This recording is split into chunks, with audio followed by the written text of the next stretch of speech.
welcome to Retro Warriors episode 283. Woo. As always, I'm your host, Justin Baker, and as always, I'm joined by resident old bastard Chris Saturn. Hello. Hello, Saturn, we have housekeeping. Housekeeping?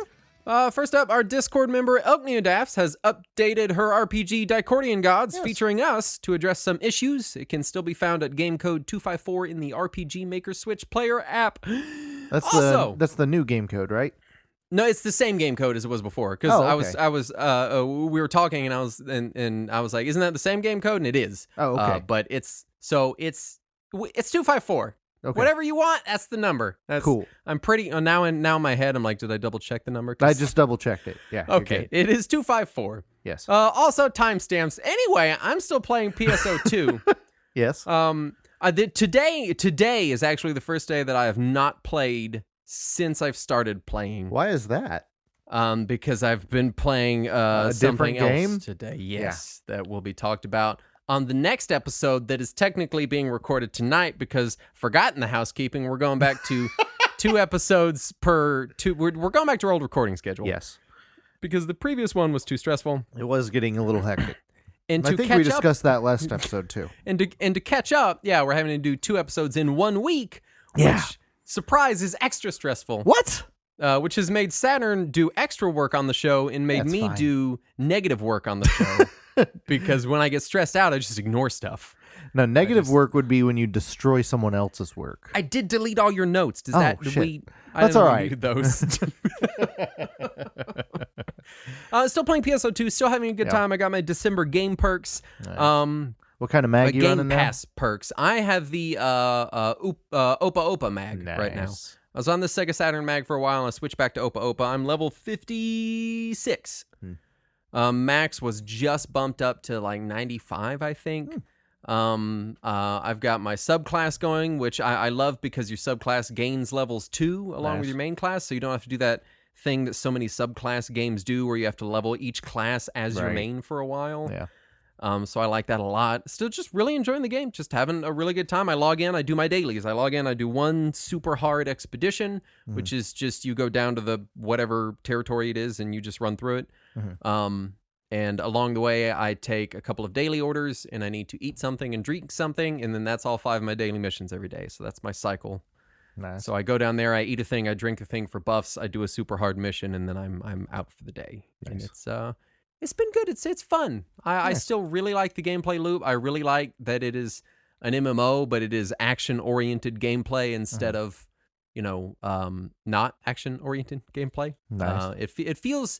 I've seen people make the comparison, and I don't know that it's a fair one, but I will say that it does scratch the same kind of itch as Monster Hunter. Yeah, I've also heard that comparison. Yeah. Now, I would say that gameplay-wise, dramatically different games. Dramatically different. I always heard Monster Hunter compared to the first PSO as well. The only reason I bounce off that so hard is because Monster Hunter is very hard to get good at. Right. And I feel like PSO is not. It's kind of your standard third-person action game level of actual gameplay difficulty. Right. Monster Hunter has that kind of Dark Souls thing going for it where there's a lot of hidden nuance that you just don't know unless you seek it out. PSO is just like, here's your dodge button and then you got to time your shots. You did it. Here's your assault rifle. See you later. I also got more new Digimon. You know what's so funny? I don't know why I'm always so embarrassed to mention it on our show about us collecting retro video games. Right. I'm like, I collected another thing. No one laugh at me. I'm still going to laugh at you. I now have, I believe, I have every model of the modern Digimon lineup. So they came out with them back in the late 90s and early 2000s, and then they kind of stopped for a while and did some alternate devices, and then we're kind of in this like renaissance return to form in the last like 3-4 years of like traditional virtual pet style Digimon. And I believe I own all of the models, both released domestically and internationally, of the Digimons, which numerically I have... a lot? I have 10. Damn. I have 10 right now and 3 coming in April with the new wave of devices. Huh. So yeah, I'm still very much enjoying those, and they're very fun, and I highly recommend the United States release of them. That's all I'm gonna say about that. What have you been up to? I briefly looked in the VPets channel the other day. How Might have confused been were you? today. Yeah. I'm always confused anytime I look in there. But I happened to glance in there and just saw you saying, "This one poops more than others." And I was like, well, this is obviously not a thing for me. I'm not done talking about Digimon. I have two things. One, in getting some of the Japanese devices, they have different Digimon on them. Like, it's just like Pokemon games. There's these Pokemons in these games and these Pokemons in these games. Same Right. thing with Digimon. Yeah. Some of the Digimon are like humans. Mm-hmm. It's like, oh, this is just a lady. And then it's extra weird because she poops. She just poops on the ground like a dinosaur that you just thought you can be raising a lady and a dinosaur and they both just eat the same meat and shit on the ground, which is uncomfortable. That's how ladies do. I've gone down the rabbit hole far enough that I have purchased a fan-made device that plugs into my computer that can read the signal from my Digimon, because you can connect them together and battle them, right? Right. Such that I can battle people remotely by trading these codes and hooking my Digimon up to my computer, or I can log into this little MMO-style piece of software and run around and do battles in there using this little terminal that I plug my Digimon into. So I think I'm pretty well at the bottom of the rabbit hole. I don't think there's nothing below this yet that I can find. Yeah, I'll find something and I'll be like, oh my God. Give it time. But yeah, that's my life. I'm raising 4 devices right now. So yeah. Anyway, what have you been doing? Well, speaking of needless obsessions that won't die, I completely replayed Cold Stare 4 already.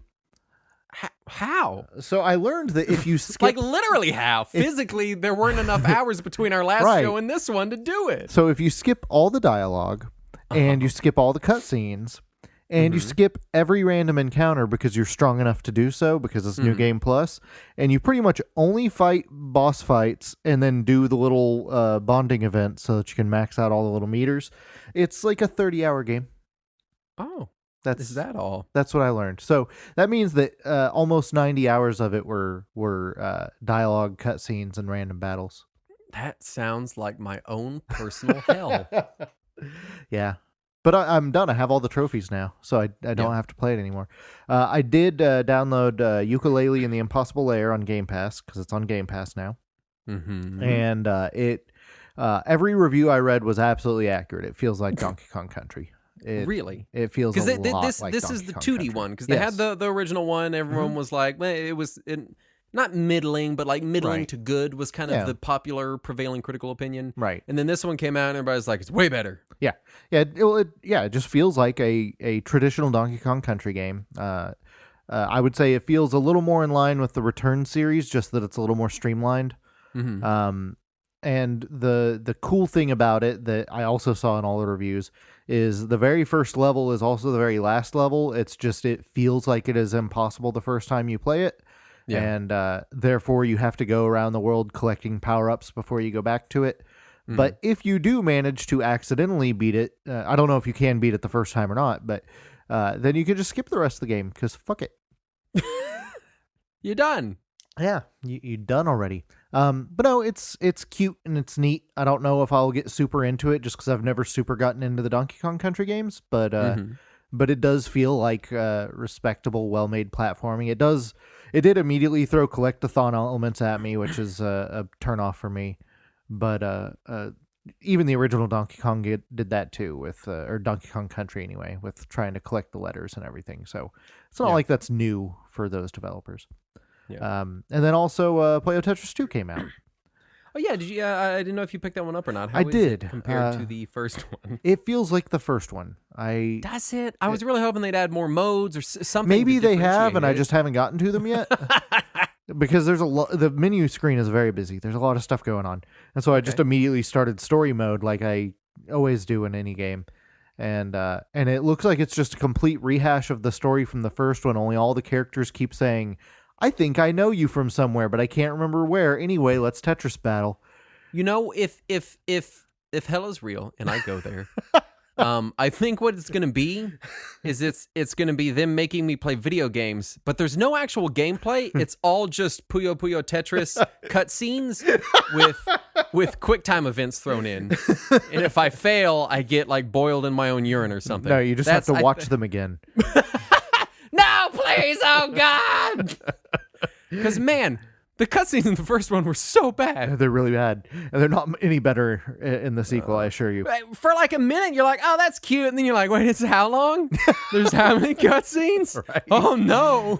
Do we really need a cutscene before and after every single round?" Yeah, no, I'm with you 100%. But no, I have yet to determine how it is a sequel yet, but I've also only put in like an hour and a half, so yeah. I have barely scratched the surface of it. And at least 45 minutes of that hour and a half was on the title screen. It lets you instantly select marathon mode for either Puyo or Tetris before you even get to the main menu, which I like. The first one had that too. Yeah, that's how it should be. So I immediately played 20+ minute matches of both just to test out how they play. And then I went into the main menu and saw everything else and was overwhelmed.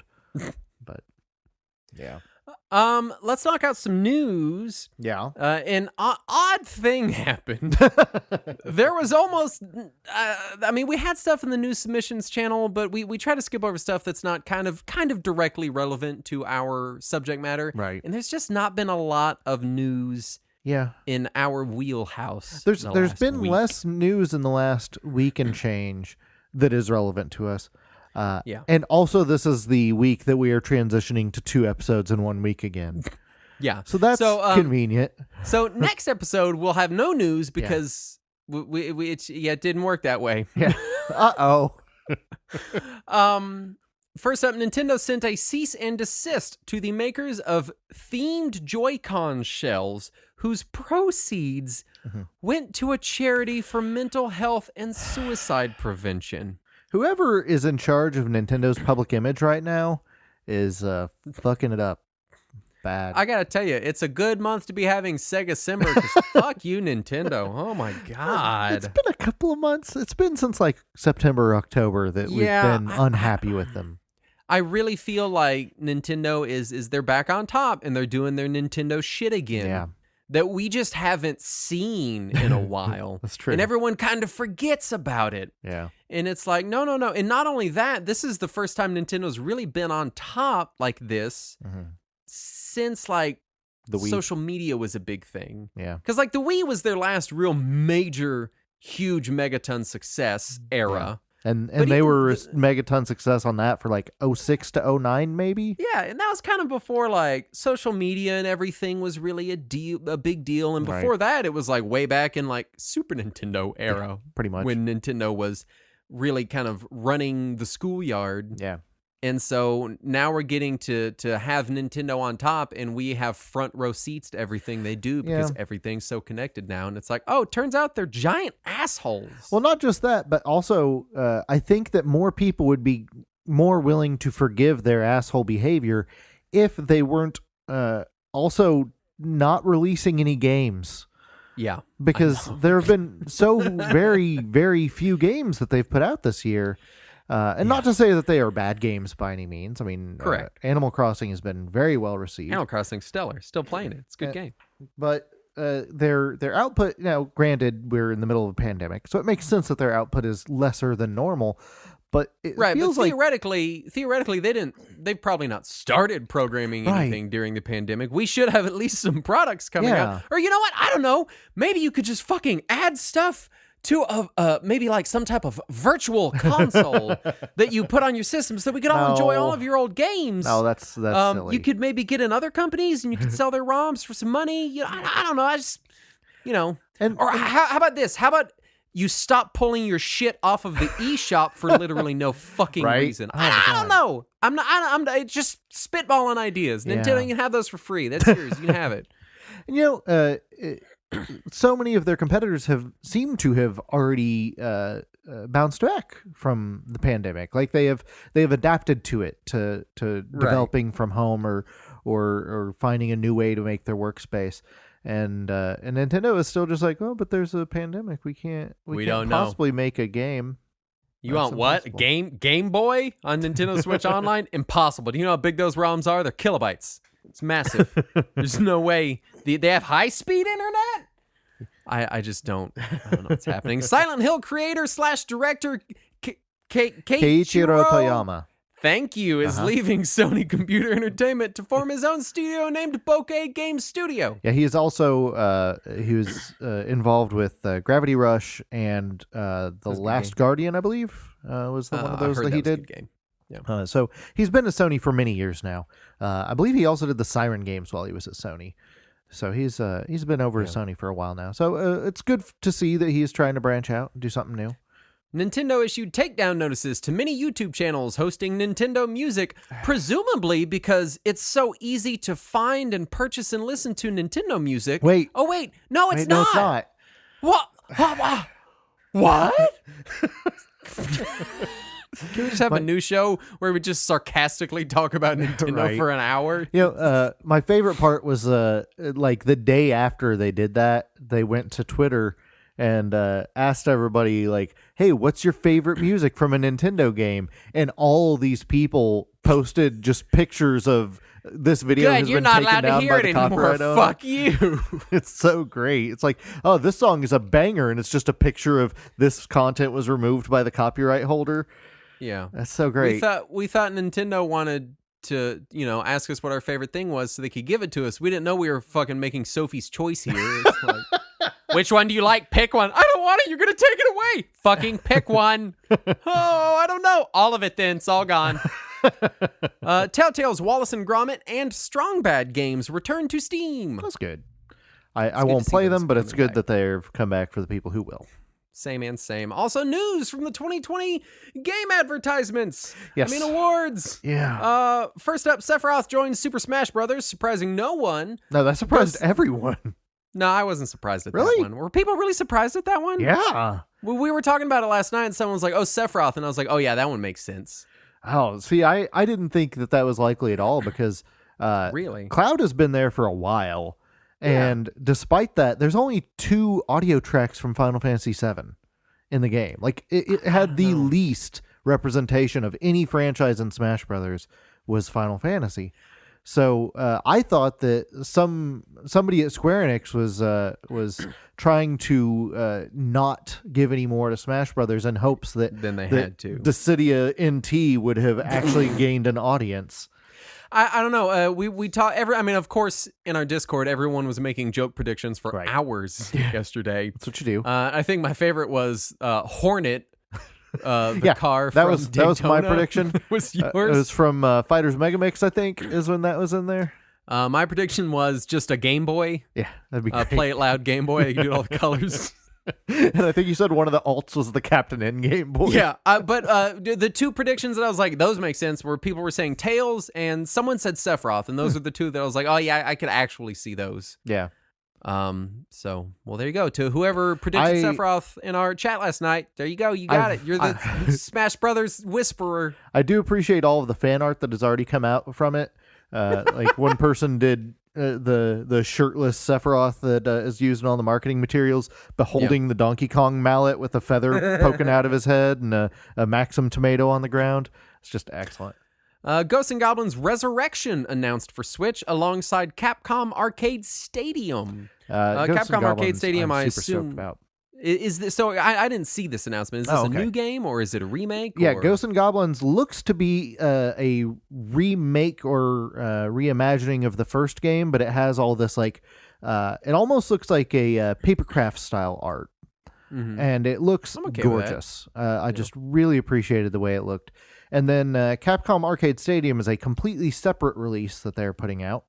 Kind of like the Capcom Arcade Cabinet they did on right. What you call it. Yeah, so it's the one our producer just messaged us. It was Extreme Ass Taco that guessed Sephiroth. So you win all the imaginary Retro Warriors points. All the fake internet points. The Arcade Stadium is going to be a free to download application that I think came with 1942 or some classic Capcom arcade game. With you can buy more. Yeah, with the assumption that you can purchase each game, hopefully in packs and not individually. So basically Capcom arcade cabinet, but again on Switch. Right. Okay. A new Perfect Dark was teased. Yeah. So there's a little teaser trailer for that. Play that when it comes out. I've played both Perfect Darks that have come out so far. Really all three, because I played the Game Boy Color one too. And they're all okay. I will say that the trailer that they showed for it, I have not been super into the series at all, but it looked pretty good. Yeah. It looked like a good trailer.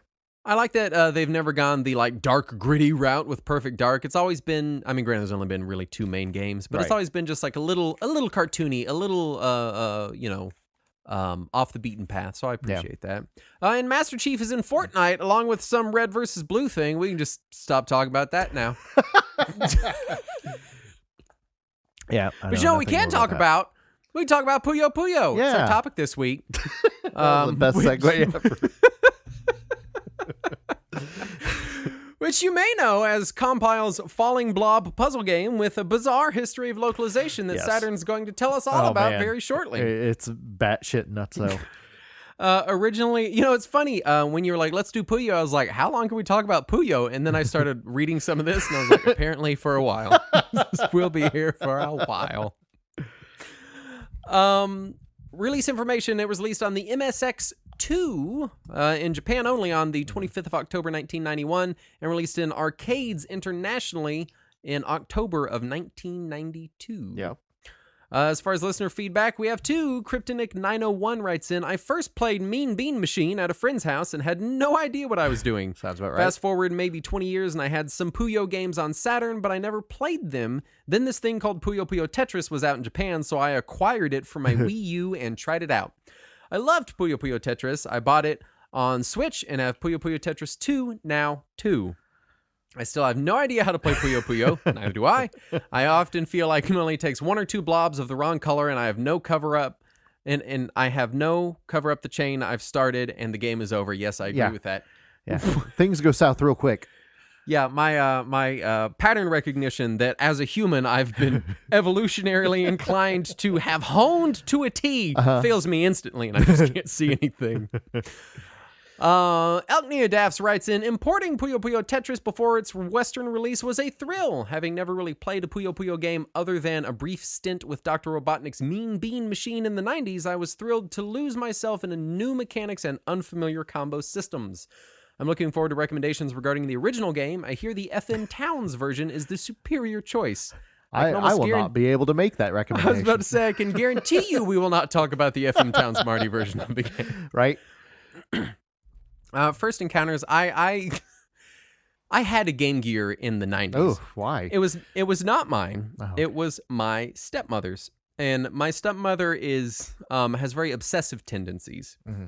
And so she will buy a thing and then buy all the things for the thing and then buy all the cases for the thing and then keep everything in the case and it must be pristine and in the case and no, you can't touch it.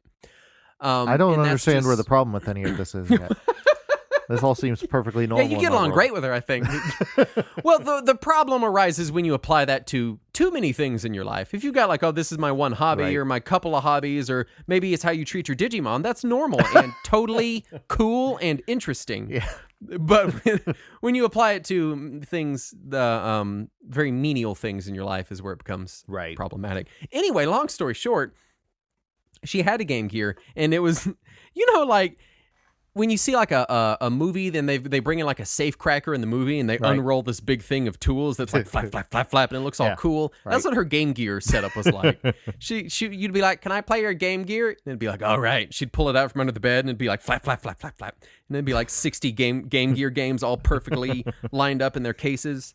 Yeah. And so I assume she spent like $10 on all of it because it's Game Gear. And she had Mean Bean, and I played me some Mean Bean, and I was like, that sucks, and didn't touch it again. Until Puyo Puyo Tetris came out, and then I was like, oh man, this looks weird and cool, and then I played Tetris, and I was like, that's Tetris. Then I played Puyo, and I went, man, this sucks. and then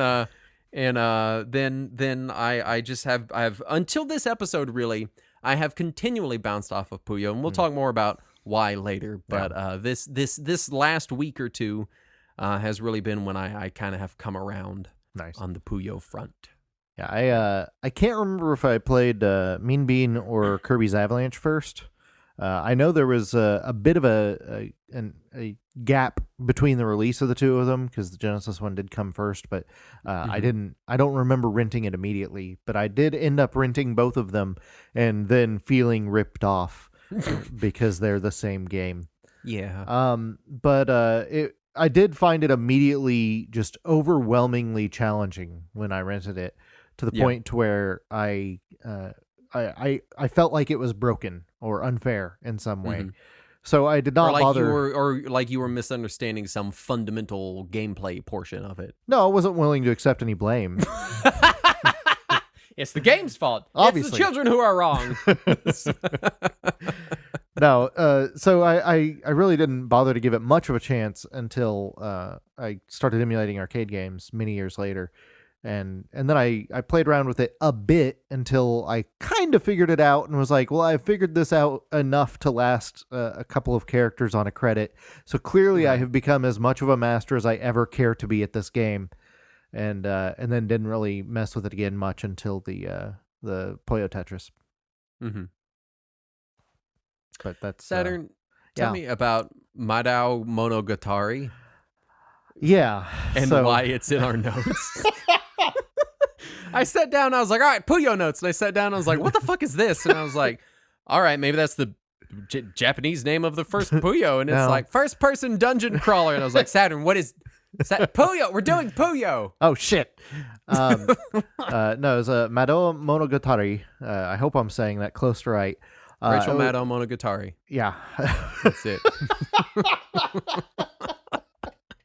That one took me a minute. No, it was a first-person dungeon crawler RPG that Compile released on the MSX back in 1989. And for people that don't know, the MSX was a very successful computer system in Japan and European territories. Yes, I don't believe it ever came out here, but it was pretty successful in those regions. And also, it was a collaboration between Microsoft and Sony. I feel like most people know it because of Metal Gear. Right. Yeah, that's its lasting game. Yeah. But yeah. No, the first game in this dungeon crawling RPG series was about a 6-year-old girl named Arl Nadja who is climbing a tower. And then the sequel game ages Arl up to 16, where she battles Satan and meets her friend Carbuncle. Well, a classic coming-of-age story. Right. Where you battle the devil. I tried really hard to research the story of these games and make it make sense in my mind, and I couldn't. The more I read about it, the less sense it made. So I tried to narrow it down to just that. The characters from the game series would be reused for Puyo Puyo, which is why you see Arl and you see Carbuncle in all the games and most of the games. What's that movie where Tim Curry plays the devil? That'd be Legend. I imagine that's the devil she fights. It's a 6-year-old girl versus Tim Satan. Curry. Legend. That's normal. Come on, Carbuncle! Yeah, pretty much that. That's the background of Puyo Puyo. Also, those dungeon crawlers were re-released on multiple platforms as well. Sega did the Game Gear ports of them. And from what I could tell, it looks like Sega legally acquired the rights to the entire franchise around 93, shortly after they did Game Gear ports. But then they would license back the characters to Compile for use in the Puyo Puyo series, which feels like the most backwards business arrangement ever. And I don't know how anyone agreed to that. And it continued that way until Sega purchased the Puyo franchise from Compile in 1998. Well, it sounds like 5 years later, they're like, why are we doing this? We'll just buy the whole thing. Right. Or maybe somebody at Compile was like, why are we still paying for this? So who knows? Saturn, tell me about how to play Puyo Puyo, because I still don't know. Okay. So this is as much as I can come up with. So it's a falling blob puzzle game, similar to Tetris or Columns or Dr. Mario or whatever. And your colored blobs that are known as Puyos fall from the ceiling in sets of 2, and they can be rotated clockwise or counterclockwise until they reach the floor or another Puyo. And if one of the two touches a Puyo, the other one will plummet to the ground. When 4 or more Puyo of the same color are touching, either horizontally or vertically, or any combination of horizontally and vertically, they will burst, and anything above them will fall to fill in the space. Pieces do not need to be in a row, so any combination of horizontal, vertical. If the Puyo that fall to fill the space of a previous Puyo also form a set of 4 or more, then they will burst, and that causes a chain. And whenever the player makes a chain, what's called nuisance Puyo, or in Japan, hindrance Puyo, will fall on the other player's screen. I like the implication that there are different types of Puyo. Yeah. Like, well, this is a friendship Puyo, and this is a nuisance Puyo, and then over here you have your luck Puyos. Like, there's a whole range of Puyos. Right. I can't decide which name I like better, nuisance Puyo or hindrance Puyo. Hindrance Puyo just sounds like, when I know you don't have a dog, but you've had dogs. When you're trying to walk through the kitchen and your dog's in front of you going really slow and you're just like, move! That's a hindrance Puyo. That could also be a nuisance Puyo. It's hard to say. This is true. This is why they're so interchangeable. That's why the localization works. But so you drop some nuisance Puyo on the other player. However, before they fall on the other player, they tally up on top of their screen, and they politely wait to collapse on them until your chain is completed and the other player has placed whatever their current piece is. Yeah, I find it the most stressful part of Puyo is whenever I hear their chain go off and it's like, and I'm like, oh no, and I have a Puyo slowly coming down the screen, and I can see them all build up. They're all lined up at the top, just like, go ahead and drop the block, idiot. You lost. And I'm like, no. And then you drop and it crushes you. Oh, yeah. But you can cancel out the nuisance Puyo while it's tallied up there. So if you happen to start a chain at that time, it will cancel out yours. And if you're really lucky, it'll cancel out enough that it starts piling up on them. Now, it's important to note gameplay-wise, at least in the older Puyos, so Puyo Puyo Tetris does not do this, but in older Puyos, if you just cleared one set of Puyos, not a chain, just one set of 4 Puyos, it did nothing. Yeah. It would not harm your opponent in any way. Now, Puyo Puyo Tetris, I believe you can, which is the most modern incarnation of Puyo that I think there is and that I've played. I believe so. You can, if you clear a single Puyo, it drops not very many, but just 1 or 2 over there. So it's not a waste. In old school Puyo, it really is a waste to just clear a single set of Puyos. So if you're stacking your chains badly, you get nothing from it. You just screw yourself. That sounds about right. I feel like even in the older ones, it dropped a little bit if you connected like 5 or more instead of the standard 4. Maybe. I'm really just talking just standard 4. Okay. So if you just go standard 4, no chain, single clear, it does not do, that I can tell, anything. Which made going back to the Genesis version of the game very hard coming from Puyo Tetris. Also, in Puyo Tetris, you can flip Puyos even if they're stuck in a single wide slot. So if they're falling down a channel that's only 1 wide, in older Puyo, you cannot. Yeah, you're stuck. If they don't have room to turn, you're that's it. They can't turn. Which, when you get stacked up to the top of your screen, makes it very especially challenging. Right. Yeah. And death is when for some reason, the third position from the left in the top row is filled. Is that what it is? Because I could never figure it out. You could fill up every other column and have it going way off the top of the screen, and you're fine. Really? But that third position from the left, because that's where the new Puyos appear. Yeah. If that one position is full, that's game over. Interesting. I never realized that. Yeah. It did feel arbitrary because sometimes I'd feel like I had stuff stacked way up above the top of the screen, and then other times it'd feel like I barely touch it and it goes away. Now, in the newer ones, like in Puyo Tetris, there's a little X there to tell you that that's the bad spot, that you can't have a thing there, and as soon as you do, you're game over. But in the older Puyos, there was no visual indication. You just had to know not to fill up that third column. Yeah. I do want to talk about basic strategy a little bit. I did play many hours of Puyo, and I'm still so bad at it.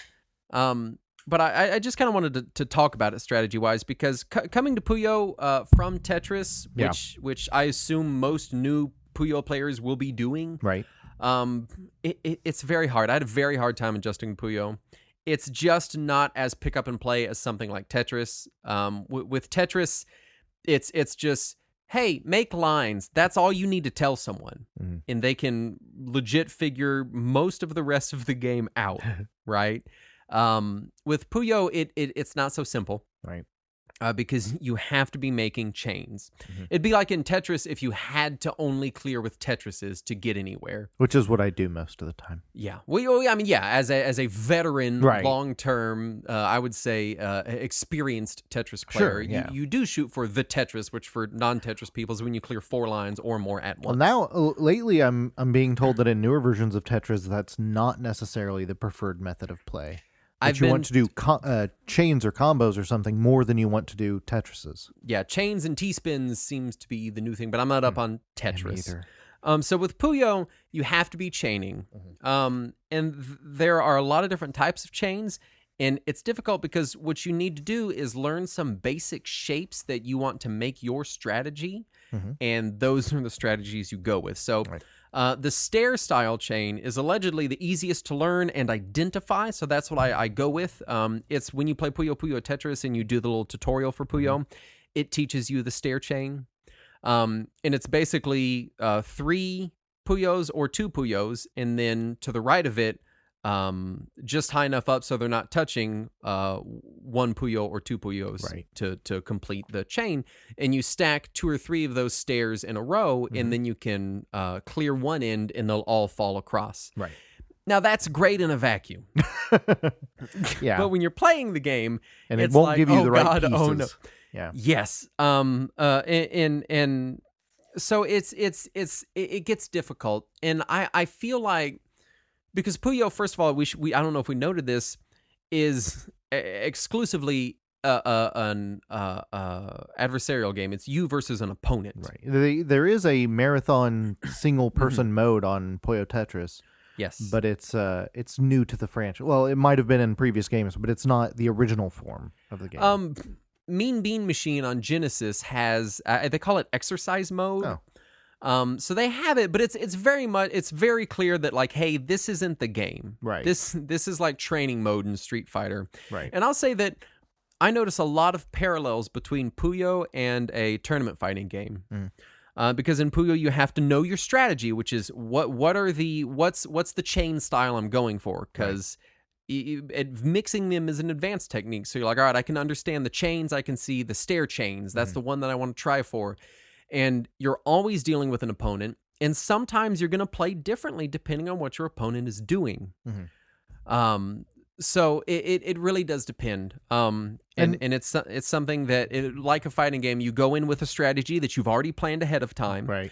And you want to pay attention to your opponent are 2 big things with Puyo that make it different from other falling block puzzle games, where you don't need to go in with a plan. And even if you're playing head-to-head, you don't really have to worry too much about your opponent. As long as you're doing your thing right. It'll all play out. And we had mentioned in a conversation you and I had in a private chat earlier this week that this has some similarities in strategy and design to some of the other adversarial puzzle games like Dr. Mario or Tetris Attack or Super Puzzle Fighter. And you even have to set up similar chain strategies where one piece causes other pieces to fall that cause other chains, etc. Yeah. So it's a similar mindset. So it can help a little bit if you already have some strategy from those other games, but it still feels different enough because of how I feel like the big difference in Puyo is how quickly things can go very, very wrong if you're not getting the pieces you need. My biggest problem is I would build chains of 3 Puyos, and I still do it. I'll build up this big section of Puyos, and then I clear a part and I drop it, and I go, oh no, I built a bunch of 3 chain Puyos, which they don't clear, they don't do anything. And with Puyo, you also want to, because I went into Puyo, I did Tetris. I built a big wall of Puyos. And then I kept a little tiny well open on the side, right? That's going to do nothing for you. And what would happen is instantly the computer would get a couple chains and fill up my well. And I'd be like, oh no. Yeah. Because with Puyos, they need space to breathe. Right. So you need to be able to get to the bottom of your stacks. Mm-hmm. And that's it sounds so obvious to explain, but it really is key. And this is why you'll see the computer building these big towers, and you'll be like, well, that's not a chain, and it might not be a chain, but you're gonna have a hard time covering up their access to the bottoms of those towers. Also, one thing that makes Puyo feel harder than a lot of similar games is how narrow your playfield is because of how large the pieces are. So you only have, 8 rows or 8 columns across? 2, 4, 6. I think it's 8. That sounds right, because I feel like I do. It might be 10.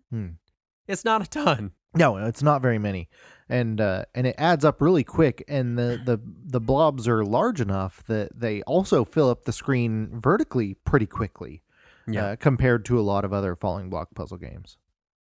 Yeah, and it's with Puyo, it's real easy. You'll lose fast, I guess is what I'm getting around to. Right. Sometimes you'll play the computer and they'll get a chain of 3 and you'll just happen to have stacked a couple bad Puyos and bam, you're out. That's the game. They stack it well above your playfield. Oh, yeah. So it's death comes swiftly in Puyo. So be aware you want access to your Puyos. Look up a couple of chaining patterns. That's what I did. I just was like basic Puyo chains, and of course the first guide I found was like, this will assume you can make 10 plus chains in under 30 seconds, and we're going to work forward from there. And I was like, no, I can make 2 in a game. So can we go back? There were some moments where I would kind of, because Puyo is a lot like something like Bejeweled or also, like you said, Tetris Attack or Dr. Mario, where it's a lot of recognizing the patterns within your playfield. Right. And sometimes you just can't zone in on them, and then other times they'll pop out at you and you'll see them and you can play into them. And also there's whereas I feel like Tetris specifically can be a lot more reactive, where it's about you get a piece and you have to put it in the correct place based on that piece. With Puyo, you have to be a bit more proactive, where you have to set up that gameplay in the way that you want it to, and then also hope that the right piece comes in to complete it. I'll say Puyo scratches a very different itch for me than Tetris. I don't get the same feel playing those two games at all. I enjoy Puyo now that I've gotten some basic understanding, and I'm not just going in there building a big wall and going, I can't get to anything, it sucks. Yeah. So it's definitely less zen than Tetris and more stressful. It's much more planning. Whatever section of my brain fighting games activate, Puyo is the same thing. Yeah. Where it's this constant pressure to act on a strategy that you need to already have in your head. Right. Rather than just, I don't know, show up and see what happens. Tell me about all of the Puyo games, because there's a lot, and as far as I can tell, they're mostly the same game. A lot of them are very, very similar. In fact, I tried to look at some videos of some of these that were not easily emulatable without chasing them down, and I was having a really hard time telling the difference between a lot of them. So you have the original Puyo Puyo, which, as we mentioned before, was originally on the MSX2. It's since been ported to at least 20 other platforms. So I'm not going to go through them all. Just assume that if there was a machine between 1991 and 2000, it was released on it. Yeah. Then you have Puyo Puyo 2, originally in the arcades. It also was ported to at least 15 other platforms. Then you have Puyo Puyo Sun, which was also originally in the arcades. It was ported to N64, PS1, PC, Saturn, and Game Boy Color. One that I believe is pronounced Puyo Puyon. I'm not certain. Puyo tilde-in. Yes. It was on Dreamcast, N64, PS1, and Game Boy Color. And then you have Puyo Puyo Da, which was on Dreamcast and arcade. And that's all the games that Compile themselves made before they sold the franchise to Sega. And then Sonic Team started working on them. And the first one that they did was Puyo Pop, which was on GBA and N-Gage. Oh boy, Taco Talk Puyos. Yeah, it's the exact same as the GBA game, I assure you. I have that one. Then you have Puyo Pop Fever, which was on PS2, GameCube, Xbox, and some other things. You have Puyo Puyo Fever 2, which was on PS2 and PSN. Puyo Puyo 15th Anniversary on DS, PSP, PS2, and Wii. Puyo Puyo 7 on DS, PSP, and Where Wii. the fuck are they getting these numbers? I don't know. Puyo Puyo 20th anniversary on DS, 3DS, Wii, and PSP. Then the more recent ones, Puyo Puyo Tetris, we all know. Puyo Puyo Chronicle, which was Japan only on 3DS. Puyo Puyo Champions, which was on Switch, PS4, Xbox One, and PC recently. And it's known as Puyo Puyo Esports in Japan. And then, of course, Puyo Puyo Tetris 2, which just came out. And very few of those ever got U.S. releases. The first two games, Puyo Pop Fever, and then Puyo Puyo Tetris, and then Champions and Tetris 2. Yeah. The rest of them were all Japan exclusive. And I know it's not a very... well, it is a robust section, but not one that we can speak much on. But talk about the characters in the game, because this is for anyone that's played like Money Puzzle or Money Idol Exchange or whatever it is, or Magical Drop or anything. That you or even Tetris Attack, you play two characters, right, squaring off, right, and so the main character in Puyo Puyo from the first game that carried over from that previous dungeon crawler is Arl Nadja, who is our protagonist. She has a pet named Carbuncle, and she is also somehow a sorceress, I guess. She's like a 6 or 16-year-old sorceress. She fought Satan. I don't know how you thought. That's true. That's a good point. Then you have Carbuncle, who was described in one of the manuals as a fun-loving, curry-eating, dragon-type creature. Yeah. He is a little yellow thing. He looks like a proto-Pichu if they were just going off the rough sketch 10 years before Pokemon came out. I can see that. That's close enough. Do that. And then you just have a massive list of man. There's a lot of guys. And then none of them make sense. Like, there were some just ridiculous ones. One of them was like a centaur who was also a tax collector. I do. And like it got off the deep end it's like real if quick. we wrote a game. They have some of them, like the fish, Suke Tudara, the Gobi captain. Like I see him a lot. Right.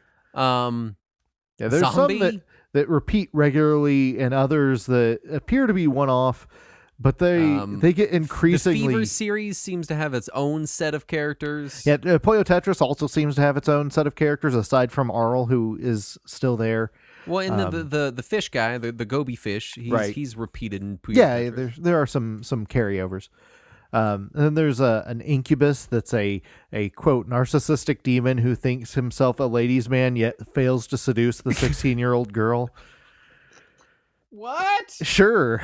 Gross. And then you have Satan. Yeah, of course Satan's there. And it says Satan in parentheses Tim Curry, the main protagonist main antagonist of the Puyo Puyo series. It's Tim Curry. Yeah. So there's a lot. We're not going to go over all of them because there's too many, but there's a bunch. But they've tried desperately to localize Puyo Puyo because I guess they think Puyo Puyo seems and sounds too Japanese for international audiences. Yeah. And I can't say that they're wrong. Well, the first time they tried to localize the game, they called it Puyo Puyo. They didn't even change the name. Mm-hmm. It was the arcade release back in the very early 90s. It was released in English. It had new English voice samples to replace all of the voices. There was a lot of voices in it, too, for an early 90s arcade game. Yeah. They also changed all the character names. Some of the characters, like the Harpies, were redesigned to be more family-friendly. Less sexy. Yes. It was far less sexy for a game that was all children. Yeah. I mean, even the Japanese one, it's that weird, like, chibi, sexy kind of thing, which I could see that making people uncomfortable because it makes me a little uncomfortable sometimes. Now, playing it is like a fever dream because it makes no sense. I loaded it up on MAME again the other day, and like the second, like I think it's a normal opponent and then a fish with legs. And then is like a puppet with a giant human foot for a torso. I remember him. And it's just the weirdest shit. And like he goes to attack Arl and her response is something like, "I fear nothing." Which, let me assure you, as someone watching this, I fear for you. That thing is terrifying. Oh my God. It's just the weirdest shit. Yeah. Yeah. I want to talk about Dr. Robotnik's Mean Bean Machine, Yes. which has always sounded sexual to me. It has never sounded sexual to me, but I'll Always. buy it. I'll take it. It's just people want to talk to me about Robotnik's bean, and I just don't. Mean bean. I guess I just rarely ever heard bean used in a sexual manner. Hey, baby, you want a taste of Robotnik's mean bean? I can't. Even as a child, I was like, "It's what?" It's just always sounded sexual to me. Also, I do remember playing, again, the Game Gear version of this when I was a kid. Mm-hmm. And being offended that they're obviously not fucking beans. No, there's nothing about beans in this game. So this one, obviously they reskinned the game. Yeah, it's just Puyo Puyo 1. It's nothing fancy. But then they added in the Adventures of Sonic the Hedgehog cartoon characters as the enemies. Right. Allegedly, because some of them look so fucked up that you can't even tell what they're supposed to be. They've got like the monkey, I don't even remember his name, Bananas or something. Right. And then like you get the little guy on wheels. Yeah, they just put wheels on Grimace, and that's the guy from the Sonic cartoon. It's close enough. That's him. So it's this weird like reinterpretation of previously interpreted characters in a syndicated Saturday morning children's cartoon show for American audiences of a Japanese-owned character. It's very weird. Yeah, and also the box art was all based on the cartoon too. So I believe it was the first time that the cartoon style art was on any game, because prior to that it was always the Japanese Sonic art. So that was just weird and stood out in the rental stores. And anytime you get a game over in Dr. Robotnik's Mean Bean Machine, you're treated to Dr. Robotnik doing a very sensual dance. It's very sensual. Everything about this game is very sexual, apparently. I think I might be attracted to Dr. Robotnik. Okay. I'm not sure. How do you feel about Jim Carrey's representation of this character? Also very attractive. Listen, what if they had been calling him Eggman this early? If I said, Saturn, tell me about Eggman's Mean Bean, wouldn't you be like, I don't know what that is, but you shouldn't be talking about that in public. Right. Be honest. That's fair. I can see that. It's still weird, though. Everything about it is weird. I never realized Kirby's Avalanche was a Puyo game. No, it's literally the exact same Puyo game. It's a reskin of Super Puyo Puyo, which was a remake of Puyo Puyo, but for the Super Nintendo. Yeah. So if you played it back to back with Mean Bean Machine, it's the same game, just with Kirby characters instead of Sonic characters. Mm-hmm. The box is way more lighthearted than most of the Kirby releases in this era too, because this was back when there were Angry Kirby, right? Yeah, this was when Angry Kirby was starting, because the first couple of Kirby releases, he still looked like a goofy, happy puffball. But when they started to do Angry Kirby, and then Kirby's Avalanche came around, and he just looks like he's high or something. He's very happy. Star Ride was like peak Angry Kirby. Oh yeah, he's on the cover of that game, just mean mugging, just fucking pissed off, just like. Ugh. But somebody in our Discord pointed out that he kind of acts like a dick throughout the game in all the little cutscenes. So I went and watched some, and yeah, I'm totally on board with that. It is kind of Dick Kirby. Well, he's always kind of been like lighthearted sociopath has been kind of his right. MO, that's his for a long time. Also, it was apparently called Kirby's Ghost Trap in Europe, which... Are they implying that they're ghosts? Maybe they are ghost beans. They're neither! How the fuck have they never, ever made a Dragon Quest Puyo game? Right? I'm honestly offended that they haven't. Well, I think Compile and NX were competitors for quite a while there. Yeah, but now it's Sega. They could do one. They could make all the different little slimes. Right. It'd be so great. Yeah. It'd be so great. It already basically is a slime game. Yeah, I'm already completely on board with this theoretical game you just introduced me to. It would be they got all the different color slimes, and you could have little power-ups that look like little slime knights or the little stacked slimes. Man. Wouldn't it be cool? It'd be really cool. Yeah, you can have that one, Square Enix, and I'd even pay retail for it if you made it good enough. I'd pay up to $40. I'm very excited by this. I'm $40 excited. Yeah, I'm at most $40 excited. All right, tell me about Bug Drop. Okay, so Bug Drop was a mini game in the PC game Timon and Pumbaa's Jungle Games for Windows 95. And it was Puyo Puyo. And I can't find whether or not they officially licensed it or not. Like, all right. Like I found a video of this Windows 95 quasi-educational game, and it is 100% Puyo Puyo. Like, the graphics look like shit. It looks like an early Flash game, but it is Puyo Puyo, only with, Timon and Pumbaa at the top of the screen for some reason, and all the Puyos are ladybugs. It was removed from the Super Nintendo version, which further leads to my theory that they did not actually get the rights from Compile and Sega for this. Yeah, I can't imagine they did. Yeah. Good job, Disney. Yeah. What's next? We have Puyo Pop for the Neo Geo Pocket Color in 99. This was the Western release of Puyo Puyo 2, and it was the first Western game to retain all of the story and characters from the original Japanese game. So you get a foot and a centaur and a fish. Yeah. And all kinds of other weird random shit. And then Puyo Pop on Game Boy Advance and N-Gage, which was a couple years after that. It was called Mina de Puyo Puyo, or Everybody Puyo Puyo in Japan, and was the first game that was developed by Sonic Team, like I mentioned earlier. And it's Puyo Puyo. I still have it on my Game Boy. It's a Puyo Puyo game.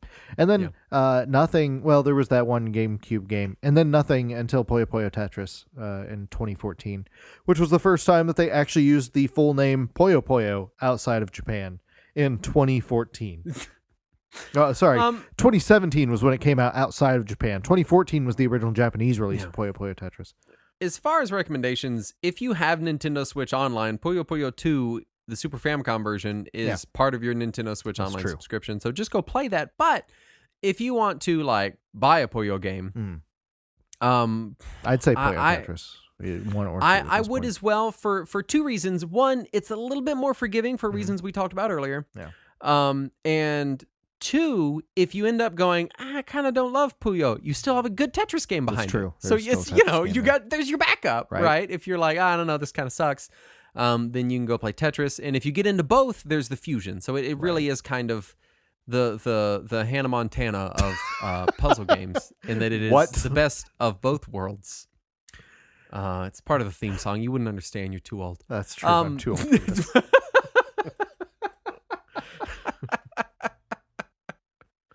All the like 26 and under age group thought that was funny. Okay. They laughed at it. I'm glad that they were here for us. I'd say Puyo Tetris. The Super Famicom version it's a lot harder to get into, and just kind of segueing into final thoughts. Puyo's a lot of fun. It really is. I know it seems like I've been down on it. But that's just because it's hard. And I would say if you go into Puyo the same way that you would go into a fighting game, you'll have a good time. And by that, I mean, don't just friends. Show up. Yeah, with friends, and don't just assume you're going to show up and start winning. Right. You need to you'll probably need to go Google some stuff, and you'll probably need to, watch a couple minutes of a YouTube video to be like, all right, this is some basic strategy I can work with, and then go into the game with that knowledge. If you don't, you might kind of have a little bit of a rough time like I have. If you just have decades of knowledge of other similar falling block multiplayer competitive puzzle games, maybe you will still struggle, but less so. I can, as far as skill wise, I made it to where I can get to level 6 in Dr. Robotnik's Mean Bean Machine. That's basically the end. That's my wall. I cannot beat level 6. That's as far as I can get. Yeah. It only gets pretty tough pretty quickly. But it's fun. I do recommend it. It's enjoyable. If you've never experienced Puyo, it's everywhere. If you own anything, it's on it. Just go play it. Even if all you have is a Windows 95 computer, go get yourself a copy of Timon and Pumbaa's Jungle Games. If you only have an NES, sorry, you're out of luck. Sorry about that. Yeah, just sucks. go play Tetris. I guess you'll have to play Tetris and Dr. Mario. Sorry, your life's so hard. Life hard. Anyway, That's our show on Puyo Puyo. Thank you so much for listening. Yeah. And also thank you so much if you decide to go support the show at patreon.com/Retro Warriors, where you can get cool things like our spin-off show Talking Wizards or uncut versions of this show where I talk about how I'm a sociopath in cyberpunk. It's a good time. Yeah, that's good. It's a good time. And this particular episode was brought to you by the following patrons: Chuck Angeline, El Malaguero. Dave Nelson, Millie's homemade ice cream is the best ever. Mr. Jiggyfly, Retro Video Game Zone Jason. Michael Cabetti, Christopher Walken Tamagotchi. Hey, that's my Christopher Walken. that was perfect. I thought it was him. I know, Saturn, it's me. It's just me. Oh, wow. Eric G. Michael Winters. Christopher Walken Tamagotchi is a reference to Talking Wizards we did a couple episodes ago, where we came up with what kind of features would be in celebrity-based Tamagotchi. And if you'd like to hear that kind of funny content, you can be a patron and listen to Talking Wizards. Yes. Or you can just rate and review us on your favorite podcast aggregator of choice, which helps with the show a lot because unlike everything else on planet Earth, podcasts are still not driven by algorithms. Yet. So, yeah, it helps a lot if you review the show. It would mean a lot to Indeed. us. Anyway, thank you so much for listening, and we will be back next week. And as always, let us cling together.